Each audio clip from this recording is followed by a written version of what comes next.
இந்த சபைகள் எல்லாம் ஒருமனமாகணும். தலைவர்கள் எல்லாம், ஸ்தாபன தலைவர்கள் எல்லாம் ஒருமனமாகணும். அந்த ஒரே ஐக்கியத்தில் ஒரே ஆவியிலே கிறிஸ்துவை மேன்மைப்படுத்தி ஊழியம் செய்யணும். பிதா, குமாரன், பரிசுத்தாவியானவரை மேன்மைப்படுத்தி ஊழியம் செய்யணும். பல உபதேசங்கள் வந்து ஆமென் சபைகளை சீரழித்து கொண்டு பாழாக்கி கொண்டிருக்கிற இந்த காலத்திலே ஆமென் சபைகளுக்காக எழுப்புதல் அடையும்படி உலக எழுப்புதல் இந்த தொலைக்காட்சியிலே கர்த்தர் நம்ம ஜெபிக்க கிருபை தந்திருக்கிறார். அல்லேலூயா, பிரைஸ் காட். இப்பொழுது தேவனுடைய வார்த்தையினுடைய தலைப்பு எல்லா சபைகளிலும் எழுப்புதல் அடைய. ஆமென், எல்லா சபைகளிலும் எழுப்புதல் வரணும். அப்போஸ்தலர் 9ஆம் அதிகாரம் ஒரே ஒரு வசனத்தை நாம் தியானித்து நாம் முடிக்கலாம். 31ஆம் வசனம். அப்போஸ்தலர் 9ஆம் அதிகாரம் 31ஆம் வசனம் உங்களுக்காக நான் வாசிக்கிறேன். அப்பொழுது யூதேயா, கலிலேயா, சமாரியா நாடுகளில் எங்கும் சபைகள், யூதேயா, சமாரியா, ஆமென், கலிலேயா, அந்த நாடுகளில் இருக்கிற சபைகள், இப்போ உலகமெங்கிலும் இருக்கிற அனைத்து சபைகள்,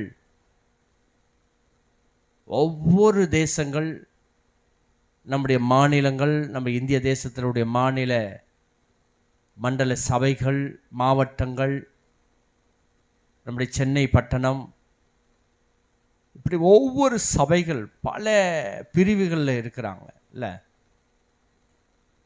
அந்த சபைகள் ஒரு 4 விதமான காரியங்கள் இங்கே ஆவியானவர் திருவுளம் பற்றுகிறார்.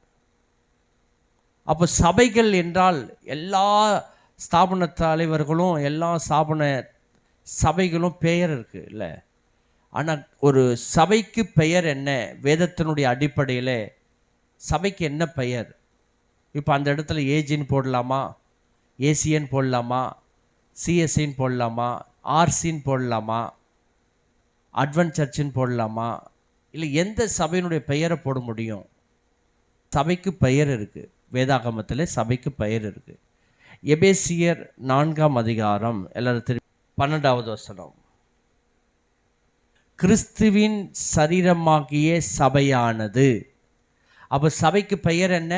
கிறிஸ்துவின் சரீரமாகிய சபை. கிறிஸ்துவின் சரீரமாகிய சபை.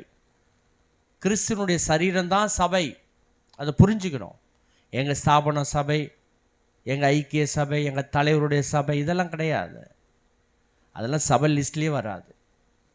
உலகத்தில் ஒன்றா நீங்கள் ரிஜிஸ்ட்ரேஷன் கொண்டா நீங்கள் பல சபைகள், பல ஸ்தாபனங்கள் பெயர் போட்டுக்கலாம். ஆனால் ஆவிக்குரிய விதத்திலே சபைனா